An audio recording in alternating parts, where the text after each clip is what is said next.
Hi, Ben. My name is Marie, and my bio mom lied to me about who my birth father was.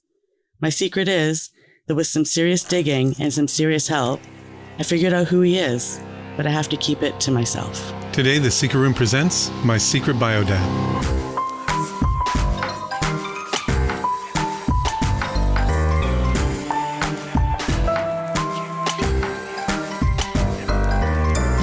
Did they have the name that your bio mom had given you?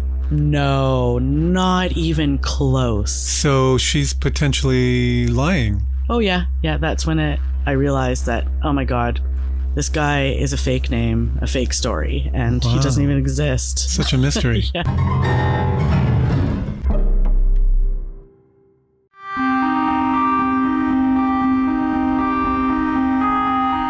Hey everyone. Today on The Secret Room we meet Marie, whose adoption story begins in the summer of 1978 in a small town in British Columbia.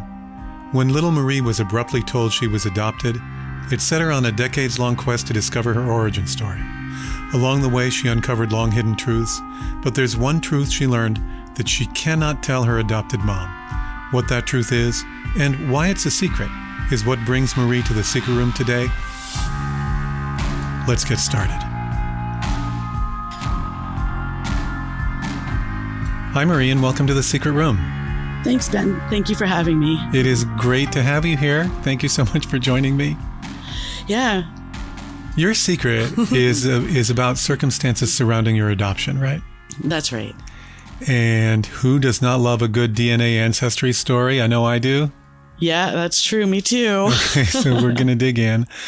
I guess we have to roll back to your birth to get the full story, right? Right. Can you tell me when you were born and when you were adopted? Sure. I was born in July 1978 and then was adopted August 10th of 1978, so just a couple months after. When did you find out that you were adopted? When I was 5. My mom, my dad, and we were driving back from, I can't remember where, and it was 1983. My mom turned around in the front seat and looked at me, and I remember her giving me sort of like a weird look and saying, "You're not our daughter. We adopted you." Oh my God, Yeah, it was like a slap in the face. And being 5, I didn't understand it. So instantly I thought, oh my God, they stole me. Oh, you poor thing. Yeah. That's terrible. It was really confusing. What a way to drop a bomb like that. I mean, I can appreciate that it's difficult for adoptive parents to choose the right time and the right place to tell their kids they're adopted, and they have their own emotions and fear of rejection to contend with, and there's so much going, it's a very complex situation, but at the end of the day, they are the parents, and it sounds like they could have found a better time and place to tell you. Yeah, I feel too, and maybe at a different age. Yeah, or a different, better time, like maybe a couple of years older. I don't know. I've never had to do that, so I don't want to second guess them, but it didn't land well with you, right? No, not at all. Feeling like I was stolen. Yeah, you must have had so many questions. Tons of questions, like, why did you steal me? Was I loved? Why was I given up? Oh, no. Did you feel like maybe they didn't love you? Was that part of your reaction? I kind of did, and I didn't know if it was my birth mom that didn't love me and that's why I was given up, or whoever this other mother was that they apparently stole me from, or if they didn't love me. Oh, no. Was your father in the car at the time? He was driving. My dad, he's very laid back and doesn't really get involved in much. Okay. Did they affirm their love for you right there and then? She did. She told me that they did love me and that, who had given birth to me just didn't want me. Oh, gosh. And they did. That was kind of a double-handed affirmation in a way. Maybe that's not the right phrase, but they said they love you, but then they told you your bio parents did not love you. Right. Did that raise more questions for you? It did. But because I was so young, I just didn't really understand too much or how to properly phrase questions to what my mind was running through. Yeah. It's hard to have an adult conversation when you're 5. Yeah, exactly. And trying to figure it all out. So what kinds of things did you worry about? I worried mostly for some reason. For the longest time, I thought that maybe they stole me and I was one of those missing children and there might be somebody out there missing me and loving me more. I kind of thought that way for a while until I got a little bit older and then understood more, probably when I was about 8 or 9, more about what adoption was. Mm-hmm. When did they ultimately tell you more? So August 10th, 1978, which is my adoption anniversary date. On one of those anniversary dates, my adoptive mom had told me that her and my dad had drove about 6 hours to adopt me from this tiny little town and this tiny little hospital in the interior of British Columbia. Okay. It took them like 6 hours to drive there. And they brought me back in a laundry basket in the back seat of the vehicle with no belt because they didn't have them back then. Oh my gosh.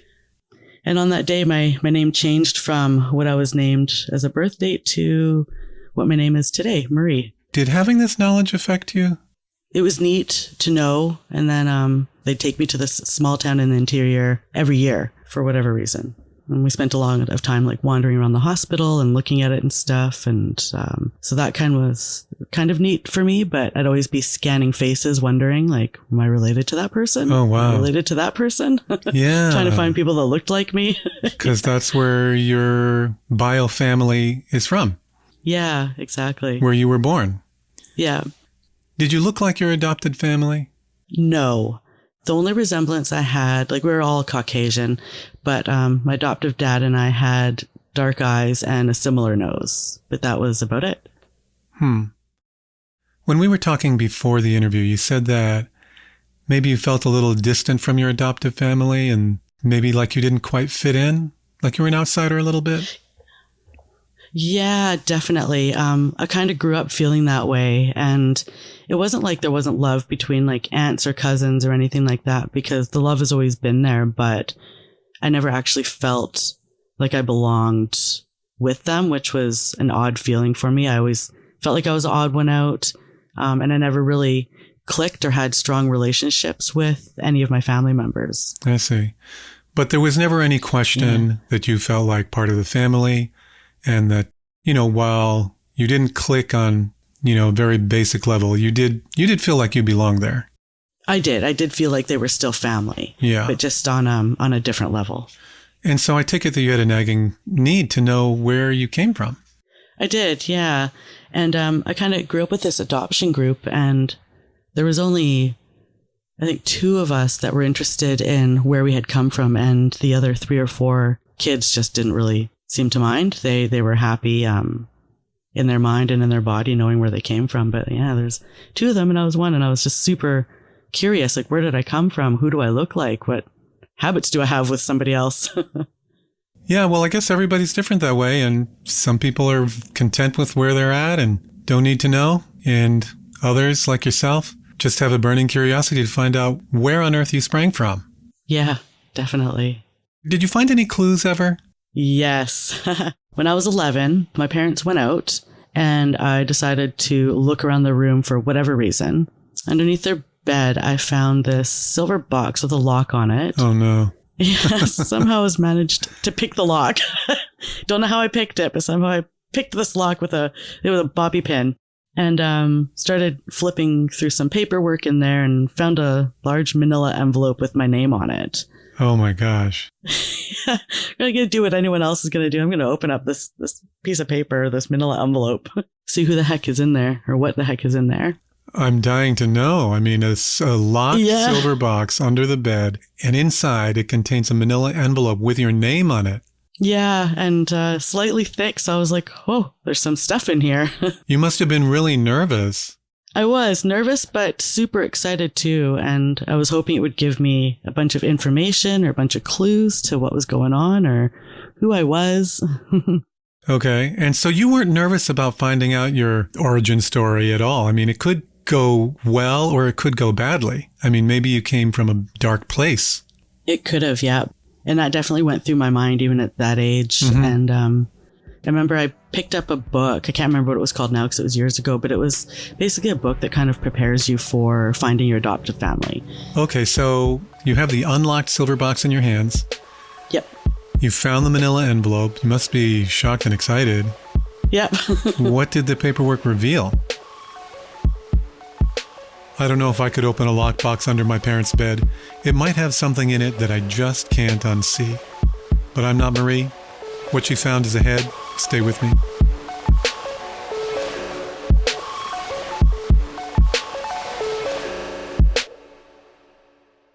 Hey, Ben, how do you feel about having healthy skin?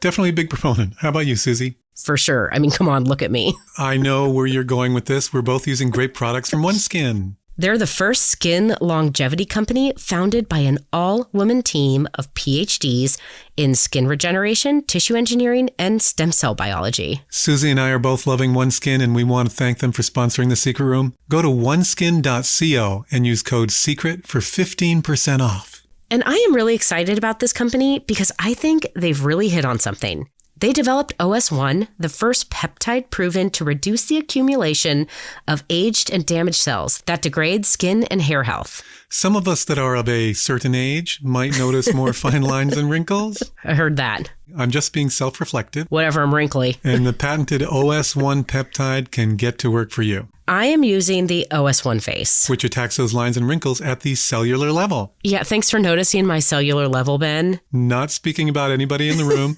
directly. And you know what? It goes on smooth and it feels great. And one little note, it works well under your makeup, so your whole face isn't going to slide around during the day. I'm not sure what that means. And they offer a whole line of skin and hair care products for your face, eyes, lips, body, and hair. It's head to toe. Or tip to tail. Their products are backed by 5 published clinical studies and over 10,000 5-star reviews. Every formula is dermatologist tested, safe for sensitive skin, and NEA approved, delivering powerful results with skin health in mind. This season, don't just moisturize. Support your skin at the cellular level with OneSkin.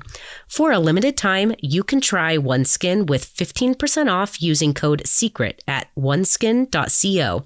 That's 15% off at oneskin.co with code SECRET. After you purchase, they'll ask you where you heard about them. Please help us and tell them The Secret Room sent you. Try OneSkin today. Check the show notes.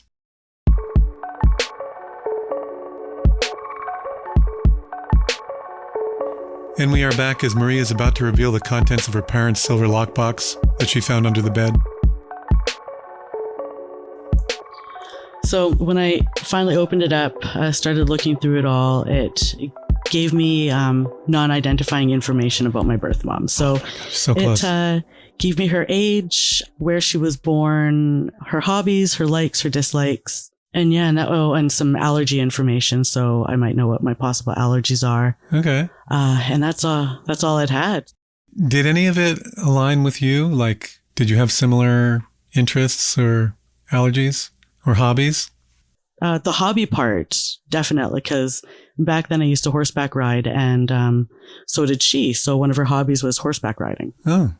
And that was kind of neat. Yeah, and it said she was only 16 when she had me. Very young, especially back in 1978. So that maybe helped you understand why she gave you up. Maybe it wasn't because she didn't want or love you, but she was just not equipped. She was a kid herself. Exactly. So was that kind of a relief for you? Is that good news? It was a relief to know that she was 16. It would definitely help my brain understand a lot more about why she would have given me up for adoption. So were you ever found out that you had gotten into this locked silver box under your parents' bed? Oh, yeah. When did you get found out? Oh, God, like probably within a couple of days, because I didn't lock it back up properly and just slid it under the bed and things were out of order. So They knew I had gotten into it. So did your parents come to you and say, what the heck? Yeah. Birth mom was extremely mad and started guilt tripping me right away. Like, I guess I'm not good enough for you. Oh, no. You probably think I'm not your mother anyways. Maybe she can do a better job than me. And she would just make me feel really guilty for wanting to know anything about my past or my birth family at all. That's terrible. Yeah, and a little bit annoying too. Even though my adoption was an open adoption, she didn't technically have to tell me. It's nice she did, but she didn't technically have to tell me. That you were adopted? Yeah, they could have kept it quiet, but... Yeah. And so why did they take you to the small town where you were born every year? I'm not sure, but I know every year we would go there for about a week. The place where you were born. That's such an odd coincidence. Yeah, no, definitely not a coincidence. It was not a coincidence. You think they took you there specifically because it's where you were born? I think so, yeah. What were they trying to accomplish? That I don't know. I've never really understood, and I've never asked them why either. I might bring that up and ask her, though. Yeah, I'd be interested to know. Yeah. So when you were in that small town, your birthplace, visiting, did you ever see anybody that you thought you might be related to? No. It was so hard to try to figure out who looked like me and who didn't in the town, as like you go through grocery stores and kind of look around. But yeah. It would be pretty awkward to go up to somebody and say, hey, I'm adopted. We look similar. Are we related? Yeah, exactly right. Maybe you're my mom. Yeah. Are you 16 years older than me? Yeah, exactly. Does Canada allow you to request adoption records when you become an adult? Only if it's open records. Okay. And this was an open adoption? Mine was open. Yeah. Okay. Yep. Did you request the records of your adoption when you became an adult? Yeah. Right before I turned 19, 19 here, you're an adult, so you can request them then. I wrote to the government, filled out my form, paid my $50 fee back then, and requested all the documentation, and then just waited. It must have been an agonizing period while you were waiting. It was. And it was like a month, too. I remember it felt like forever. And were you still living with your parents at that time? I was. Yep. I was still living with them. So were you like scanning the mailbox, hoping to grab it before they saw it? I was. And I had also told them that I was requesting my adoption paperwork. Oh, yeah. I let them know the whole way through that I was finding my adoptive parents, because I wanted them to know what I was doing, but I also wanted them to know that I still loved them and thought of them as my parents, because they raised me, right? They're all I really knew. Well, you're so mature. I mean, after all the guilt tripping, I might not have blamed you if you'd just been, doing your investigation on the down low. Yeah. It was tempting at times, but I don't know why part of me wanted to just be open with them and tell them what I was doing. No, that's the right way to do it. Just be transparent and let them know. And I like how you're also being the adult, reassuring them it's going to be okay. You're my parents. Yeah, I know. I don't think my adoptive dad ever had a problem with anything. It was just mostly my adoptive mom, and some major insecurities around it. Must have been a scary process. I mean, there is some risk emotionally. Your birth parents, they could be dead. They could be bad people. They could want nothing to do with you. Yep. Lots of that. And that's when I found that book and then started reading a lot about how I'm going to accept it if I get rejected. Okay, good. So you were prepared for whatever eventuality came to pass. Yeah, I felt like it was going to be an emotional roller coaster. Yeah, for sure. For sure. Yeah. I mean, it already is. Yeah, true. Okay, so a month goes by, and does the envelope come?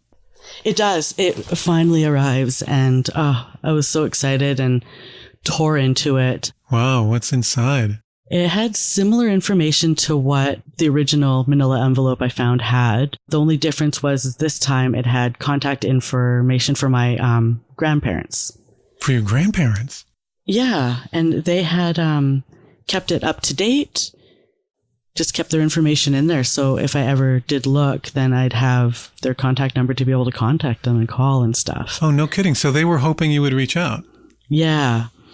Wow, that must have made you feel so good. Right. Oh, it was amazing. The number that they had in there had actually not worked. Sorry. It was an older number. And that's when my friend Kay and I had to, back then we didn't have Google or anything. So we were going through the phone books. For that small town. Yeah, and looking up the last name and calling every number in that phone book under that last name until we found them. Oh my gosh. Okay, so I want to hear about that. Yeah. But first, why was your bio mom and bio dad's name not included in the records? That I'm unsure of. The bio dad, that will come up. Okay. But the bio mom, I'm not sure why her name wasn't in there. Okay. Interesting. We got to one, and she confirmed it was her, because I said, are you Anne?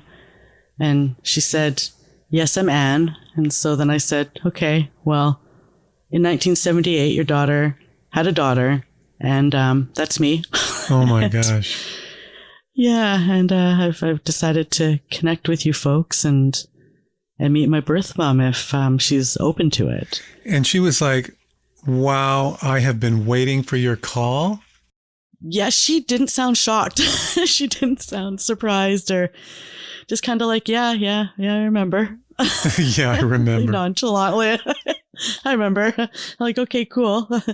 So she said she would talk to my birth mom and pass along all my information and let her know what had happened. And okay.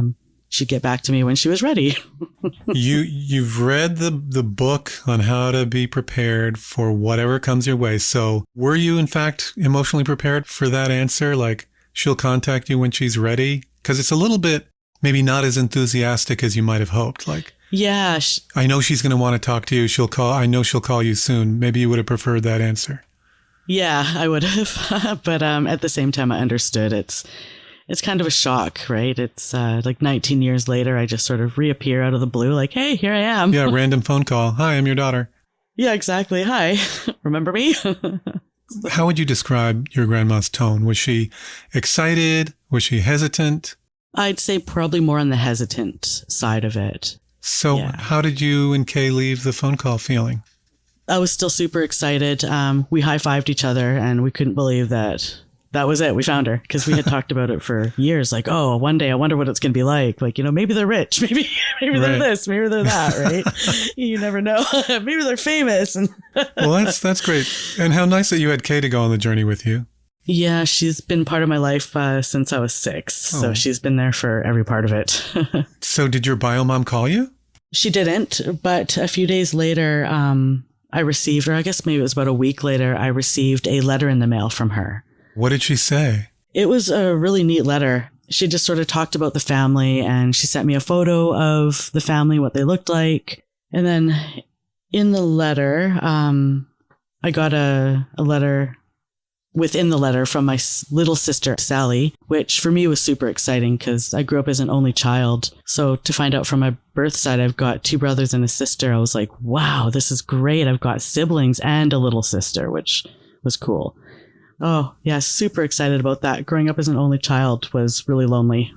Oh, well, great. So now you've got siblings that you're looking forward to possibly meeting and bonding with?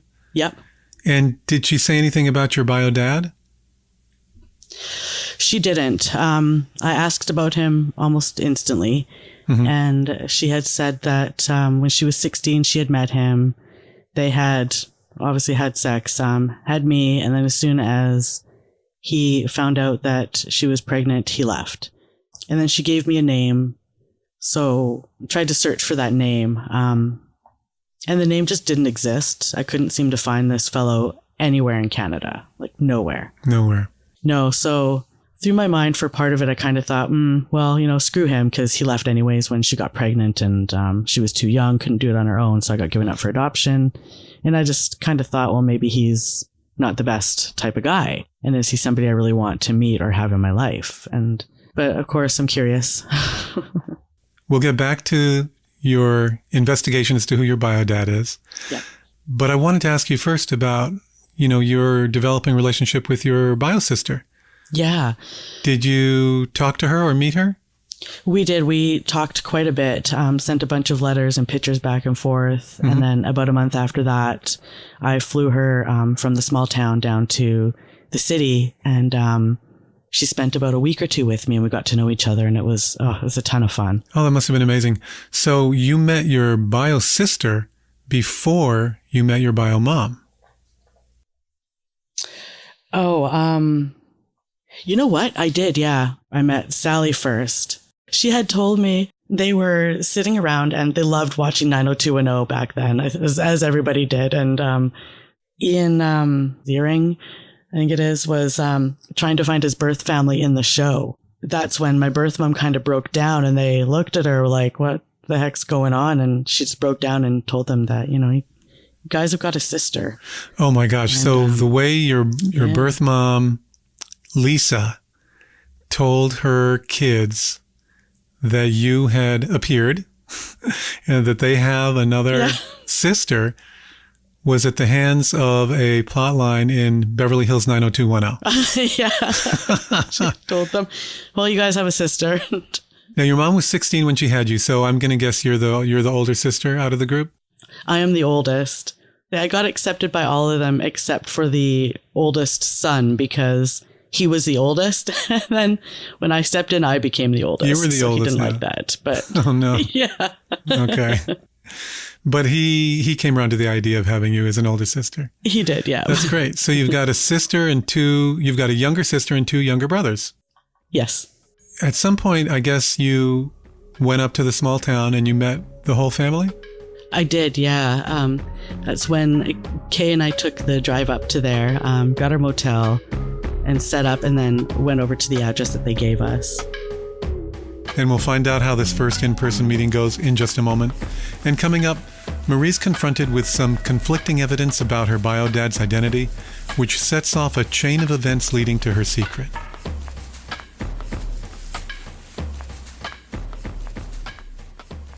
What is it about the fall that just makes me crave a good home-cooked meal? Well, Home Chef makes it easy with their hearty recipes that hit the spot. It's easy even for someone like me who isn't super culinarily inclined. Users of leading meal kits have rated Home Chef #1 in quality, convenience, value, taste, and in recipe ease.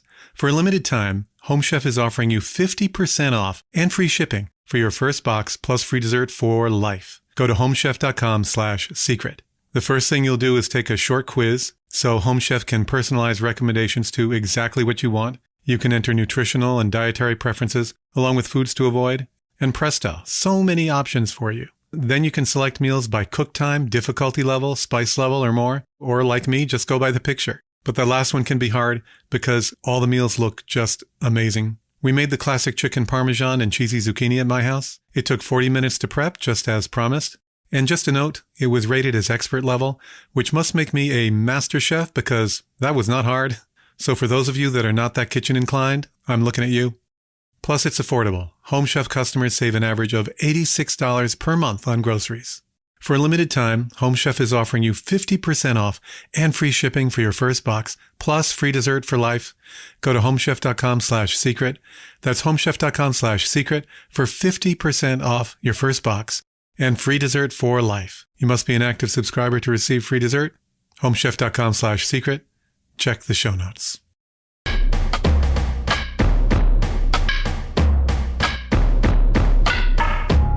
And now we rejoin Marie as she and Kay are about to meet her family in real life for the very first time. We were driving towards their house, and I just remember feeling super excited and my heart beating like crazy. I could almost hear it in my ears. It was like, oh my God, we're getting there. And I didn't have like a GPS map, so we had it all on paper.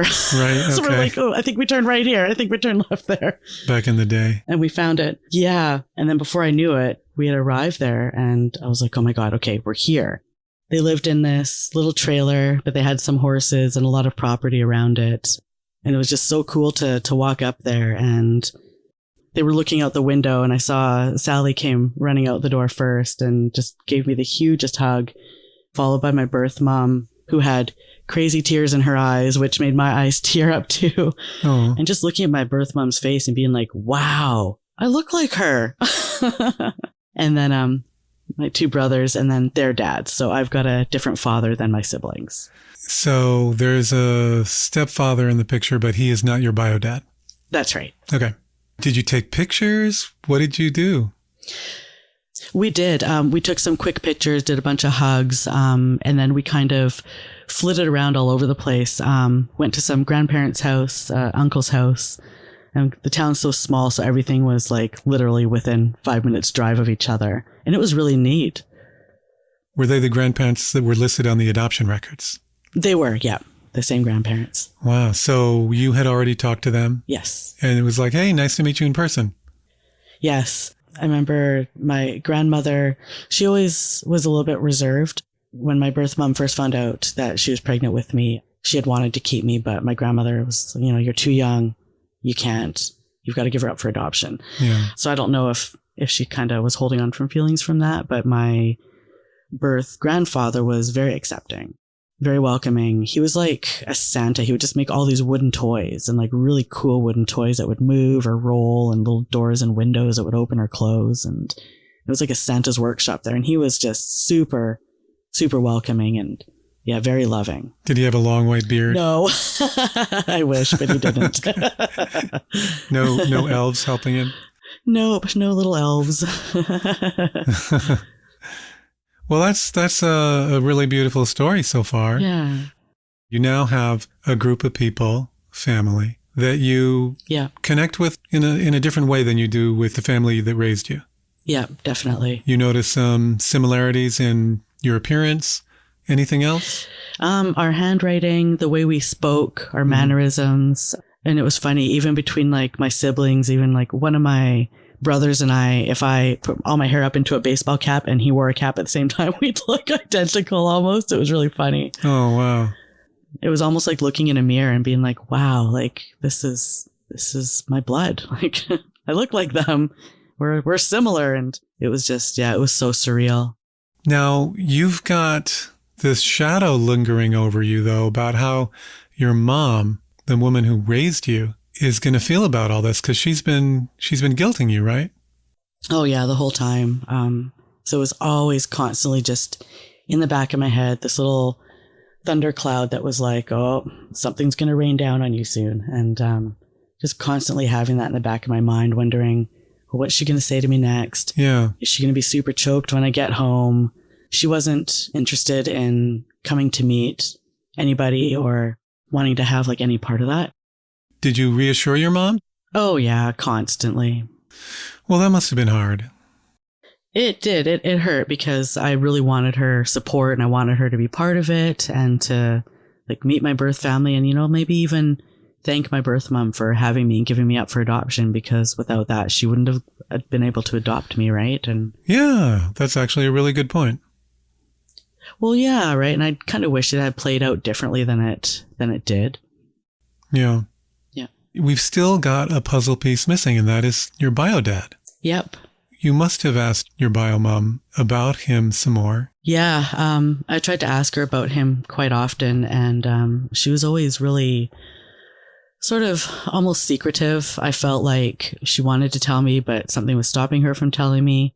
And then she did give me a name, but she wouldn't really tell me much more about him other than like he's married and his wife doesn't know about you and it could ruin things if you just show up. And well, I mean, that makes some sense.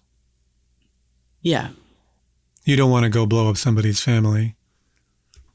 No, exactly. I don't want to go become like, you know, quote unquote, a homewrecker to somebody else's life, especially if he's got a wife that doesn't know about what his past was. That would be like the worst thing for me to do. And who knew if he entirely knew? So did you just give that up, or did something happen?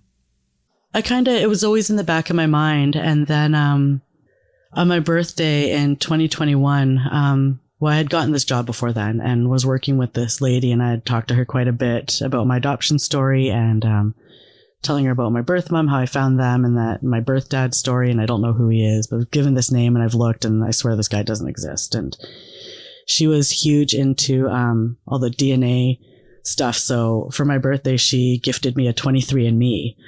Oh boy. Yeah. And I thought, whew, all right.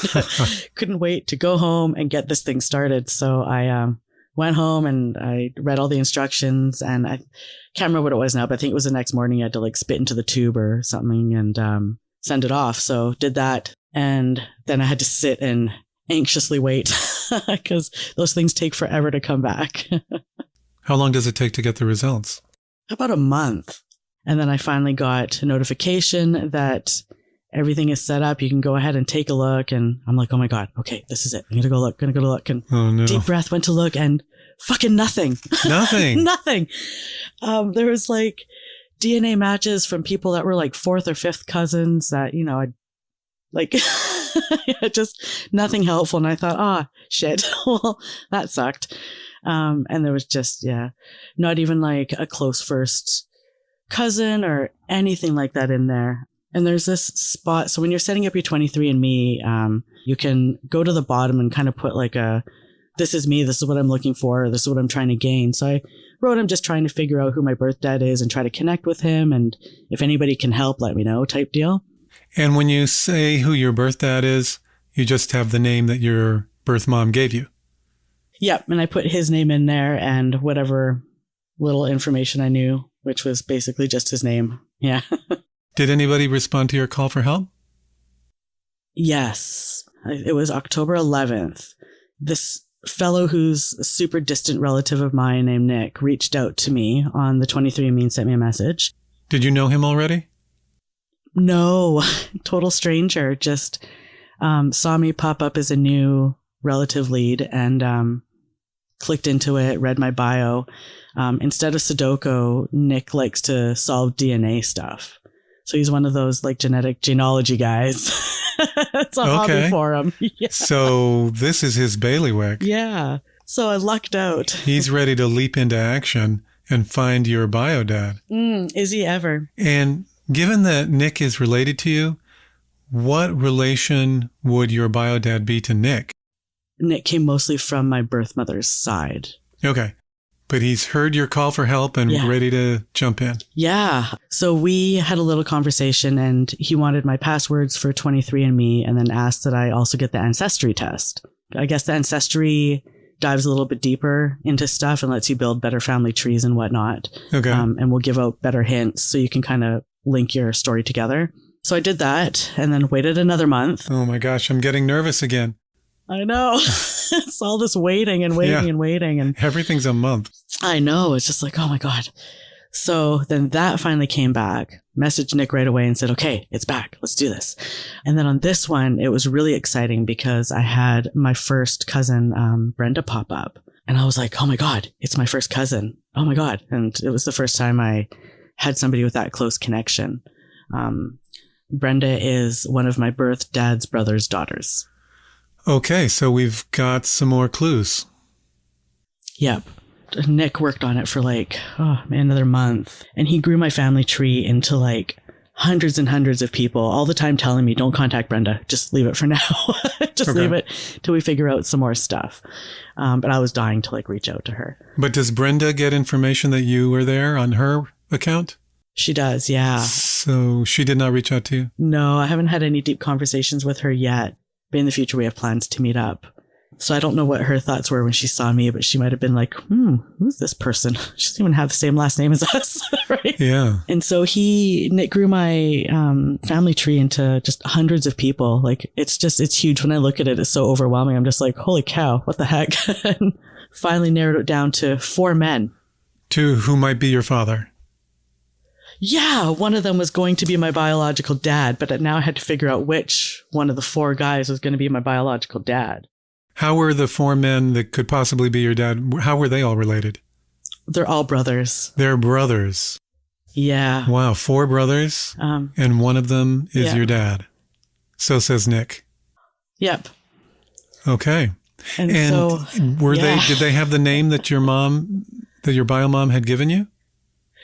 No, not even close. So she's potentially lying. Oh, yeah. Yeah, that's when I realized that, oh my God, this guy is a fake name, a fake story, and he doesn't even exist. Such a mystery. Yeah. So she just does not want you to find him. No. Okay, so now you're in a situation where you have some potentially explosive information to share with Lisa, your bio mom. Yeah. About who your birth dad is. You know she's lying. I suspect from what I know about you so far is you're going to have a conversation with her. Yep. I am.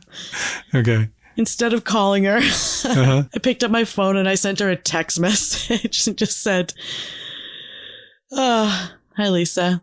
I'll be straightforward. I know that the birth dad's name you gave me isn't real and that my birth dad is one of these 4 brothers. And then I listed off the 4 names and I said, which one is it? Oh my gosh. She replied instantly, your father is Rick. Yeah. And then she apologized right away and then explained the reason. And what was the reason? The truth was when she got pregnant with me, my birth dad was curious and assumed it was his. And because the two families are very close in this small town. She didn't want to have animosity between the families by saying that she was pregnant with his daughter or with his kid. Yeah. So she lied to him too and told him that she had met a different guy, had relations with him, and then got pregnant, and that it wasn't his. And that just was not true. No, yeah, it wasn't true. So how did you feel knowing now that your bio mom's story about your bio dad was all a lie? I was hurt. I was confused. I always try to put myself in other people's shoes, so I wondered how Lisa felt holding this secret to herself for so long. Lisa, your bio mom. Yeah, I'm sure she did it for a reason. I'm not mad about it today. She was only 16. Yeah, exactly. Like, what are you supposed to do when you're 16? I made horrible mistakes and decisions when I was 16, so yeah. I couldn't imagine becoming pregnant at that age and trying to figure out what to do. And so did you feel she was telling you the truth at this point? I do, yeah. I feel like, well, she's kind of caught there now, so she had to just sort of spill it, but I bet it was a relief for her to get something out. Did Lisa say it would be fine with her if you reached out to Rick, your bio dad? She did, yeah. Oh my gosh. Yeah. Okay, so let's figure out how you're related to Brenda, who is your cousin. I don't know what's going on with Brenda's never really told me the full story. I hope that she'll tell me the story when we actually get to sit down and have a lunch together face to face. So Nick gave you permission to reach out to Brenda? Yep. I reported to him right away who my birth dad was, and he was like, okay, cool. It all made sense. And he was like, go ahead, you can reach out to Brenda now and let her know what you know. Wow. And what did Brenda say? She was surprised, and I don't know if she believed who I was at first, so I had to send her some screenshots of stuff. So what information did she have for you about Rick, your bio dad? She just said that she didn't know too much about him, and that her dad and Rick had a falling out years ago, and they hadn't really talked. And Rick would be her uncle? Yeah, Rick would be her uncle. And then about 3 years ago, their mother, so my grandmother from my birth dad's side, passed away. And I guess that was the first time in years that the family had gotten together. And there was some sort of fight that happened there about some sort of property or something like that, which I think was what drove the wedge completely between them all, even though it was bad before then. But yeah, that was about all I know. So she doesn't really know too much about Rick or talk to him too much. And so does Nick or Brenda, do either of them have any ideas for you on how to get a hold of Rick, your bio dad? No. And I didn't have Facebook at the time. So I went back to my coworker, Karen, and was like, okay, so now I need your help. We're going to have to go onto your Facebook and we're going to look for Rick and we're going to hope we're going to find him and we're going to send him a message through your Facebook. So what happened? Yeah. You found him? Yeah, we ended up finding him. There's a picture of him. And I remember Karen looking at the picture and looking at me and looking at the picture and looking at me and being like, okay, yeah, I see. You look like him. This must be him. You look like him. After all this time now, you have found your bio dad. Yep. This must be, I mean, you're putting the final piece in the puzzle. I am. You need to reach out to him, but you know where all the pieces fit.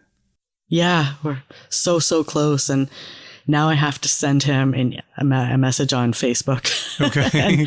and hope that first he gets it. Yeah, right. And so what did you write? Do you have the letter? I do, yeah. Can you read it to me? Yep, you bet. Sorry, 1 second. I wrote, "Hi, Rick. I hope this letter finds you well. My name is Marie. I hate to beat around the bush, so here's the shocker. I'm your daughter. When you were around the age of 16 or 17 years old, you were with my birth mom, and she got pregnant with me. Shortly after that, you guys broke up. She said she didn't know she was pregnant during the breakup, and she met another man named Kevin. She thought Kevin was my father, but she was wrong. I've done a 23andMe test as well and an ancestry test, and someone has helped me put together a family tree. I met Lisa for the first time when I was 19 and my 2 half-brothers and half-sister. My sister has told me that she knows your family well and their last names, and I gave him their last name. Okay. They all grew up in the same small town. I did not look for you when I first was told the father I thought was mine wanted nothing to do with me, so I let it be. I did the DNA test mostly out of curiosity to see if it would connect to him and see what he looked like. But to my surprise, it led me to you and not to him. I'd like to connect with you and get to know you if you are also open to getting to know me. I was born in your small town on this date in 1978, and I was adopted from your small town in August 10th, 1978.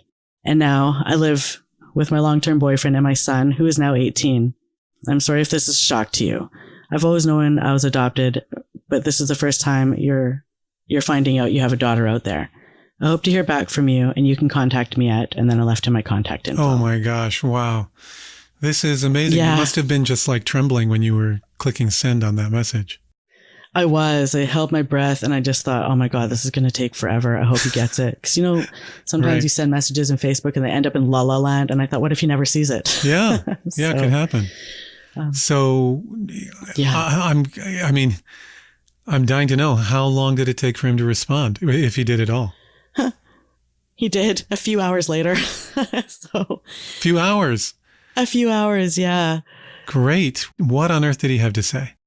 So he wrote back and said, I wondered back in 78, but you know the story. Good detective work. Yeah, I'll say.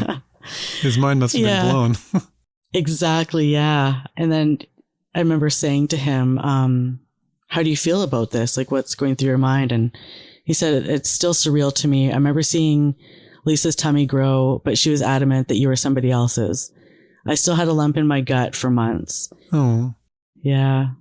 It kind of broke my heart. I wondered if, he would have kept me, raised me on his own, what life would have been like with him. It's funny. I try not to stay in that area where I wonder what it would have been like, because, my life today is good. Yeah, and you had a great upbringing. Yeah. But it's funny because even part of me feels a little bit ripped off. You feel like you got a raw deal.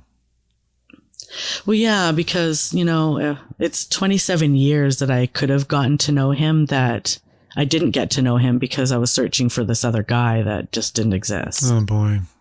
You were sent on a wild goose chase. Yeah, I was, yeah. And I remember, through the years going back and asking Lisa, are you sure there's not more information you can give me about him? Just to kill my curiosity. And nope. Did you arrange to meet right away? Did you chat for a while? I've tried. We did. We chatted for quite a while. And I don't know if he maybe struggles with some mental problems or what could be going on. But now we're not really in touch, and he's taken a step back. So you have never met him in person? No, not met him in person. I haven't even talked to him over the phone yet either. We've only communicated via Instagram or email. Are you still in touch? No, I've reached out to him a couple of times. I can't remember the last time was that he got back to me, but I know for sure it was about 2 months ago. It was the last time, and he just said that he was going through some things and was having a rough time at life. And then that was it. And oh my gosh, how disappointing. Yeah, it is. And so what year was it that you got in touch with him? That was in, it would have been 2021. It would have been shortly after I got the test back. So it would be 21 or 22. So it's been 3 or 4 years. Yeah. Does he live near you?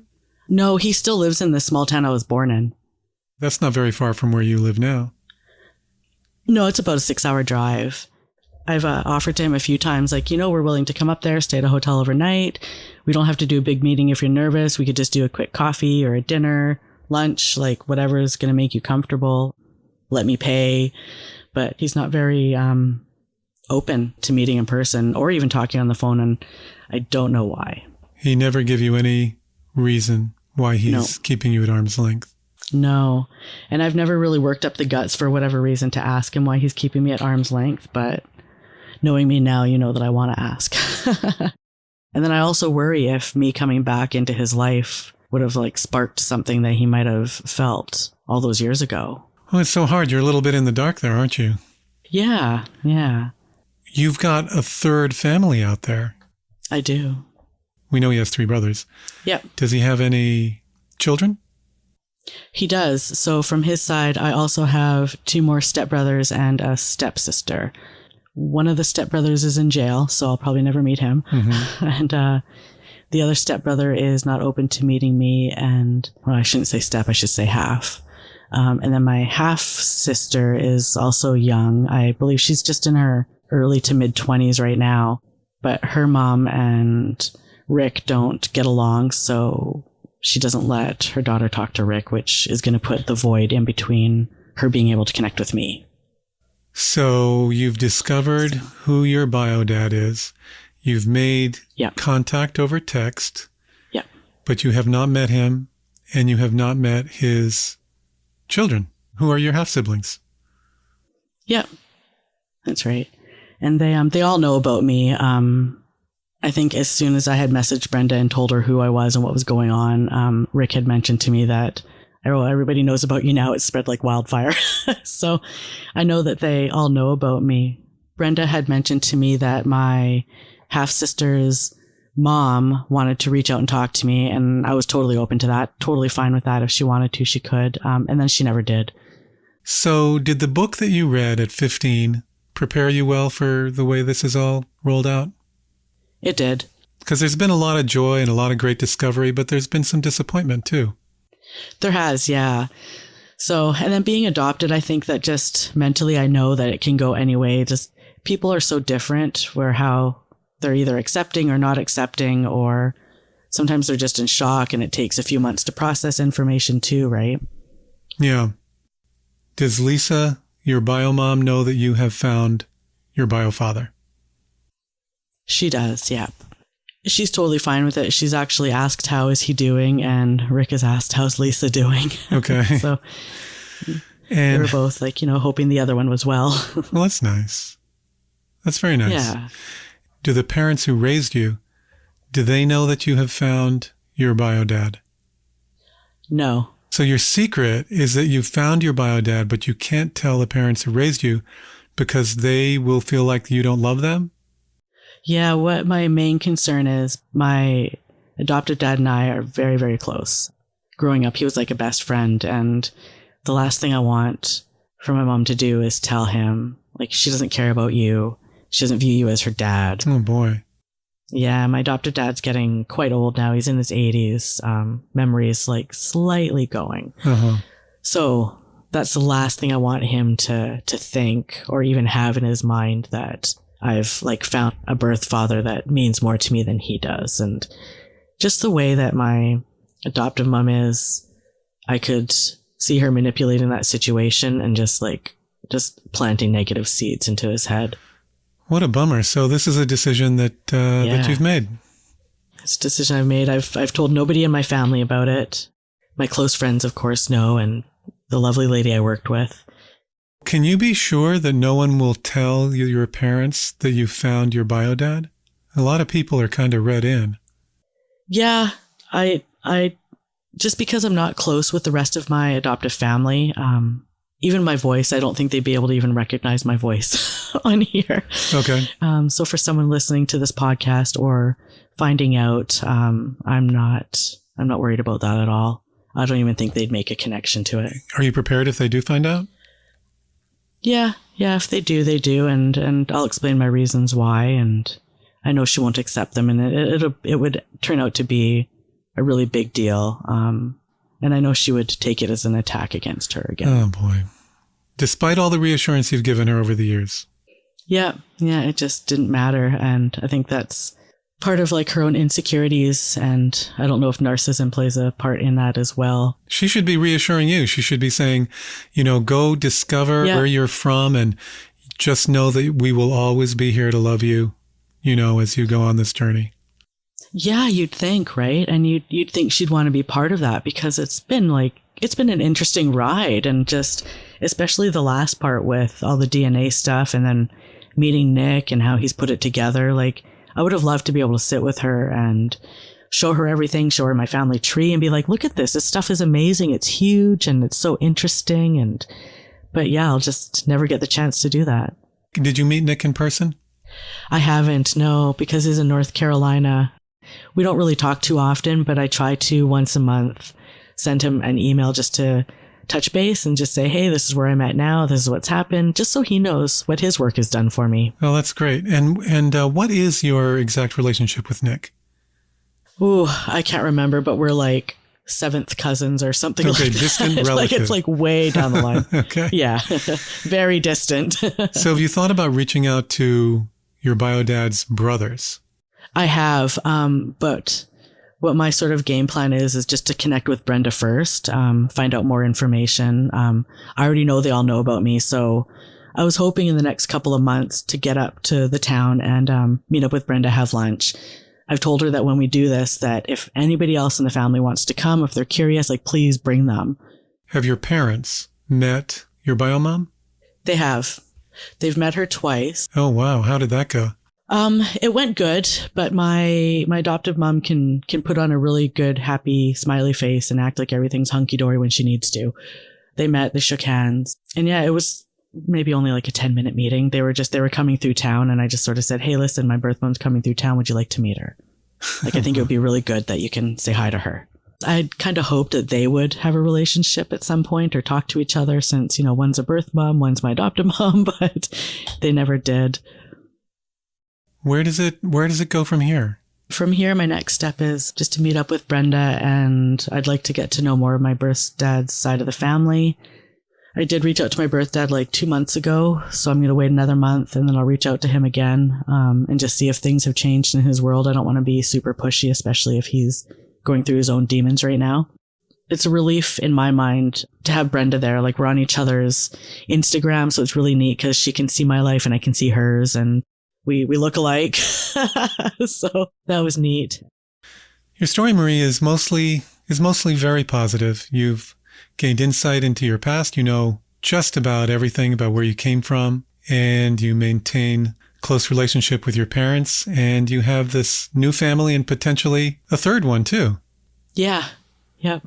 Just kind of need to hopefully figure out what's going on with your bio dad. Yeah, exactly. I'd still really love to meet him face to face one day, even if it's just for a second. Yeah, well, I wish that for you. Yeah, thank you. Whew. Do you plan to share this podcast with anybody? I do. Who? I'm going to send it to Brenda, and I'm going to share it with my birth mom and my birth sister. Wow, you'll have to let me know what they say. I will, for sure. I'll make sure that I put a recording device on my phone and call them and be like, tell me what you think, and then I'll send it over. We'll have an update on the show then. Yeah. Yes.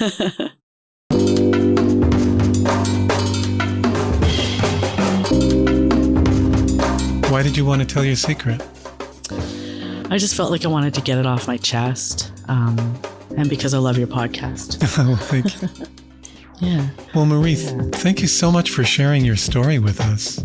Well, thank you, Ben. You're welcome. From being told at age 5 that she was adopted, to uncovering long-hidden truths in a silver box, to using DNA tests decades later to find the father she never knew, Marie's journey is part mystery, part heartbreak, and part belonging. It's a story about secrets and silence, but it's also a story about the courage that it takes to ask the questions that might change everything. I sent you a picture of me kneeling down by some ducks, and I think I was like 12 or 13 in that photo, but that was outside of the hospital. See that picture and more from Marie's story on social media right now? One place you can find us online is our Facebook discussion group. Join today and meet up with me and other listeners. We're waiting for you. Anyone can join. And a lot of you have decided to try our premium show for free, and we are really, really glad to have you on board. We also hope you'll stick around and become full members. Every other week, you'll continue to receive extra Secret Room hosted by Susie Lark. In the Secret Room Unlocked, Susie interviews your favorite guests for updates, and she has fresh interviews too. Here's what's next. If you loved Kara from our recent episode of The FBI's in My Front Yard, you'll want to join me next time. Kara answers questions about her relationship with her mom 20 years after Greg Duke was arrested from her mother's basement. And I ask her one burning question that's been popular on social media about Greg Duke's true identity. She'll also share a fresh story about her father and the tragic incident that changed everything. That's in 1 week on The Secret Room Unlocked. The Secret Room relies on members to support the show. If you decide to stay on past the free trial, which we hope you will be part of the engine that powers your favorite indie podcast that could. and I want to extend a warm thank you to all our supporting members. You can join us, find The Secret Room Unlocked, and subscribe on Apple Podcasts, Spotify, and at patreon.com/Secret Room. And if you'd like to be on the show, we'd love to have you. We are always on the hunt for the next amazing secret. You'll have taken that first step towards sharing when you click the Share a Secret button at secretroompod.com. Thanks this week to Susie, Lark, and Luna Patel. Breakmaster Cylinder wrote our music. You can now listen to The Secret Room on YouTube, so join us there if you like. This is The Secret Room, a podcast about the stories no one ever tells. Perfect. Is this where I get to say pot on, Ben? In just a moment. Oh. Well, excited, Ben. No, I'll say it. Pot on, Marie. Pot on, Ben. That's great. Awesome. I'm Ben Ham.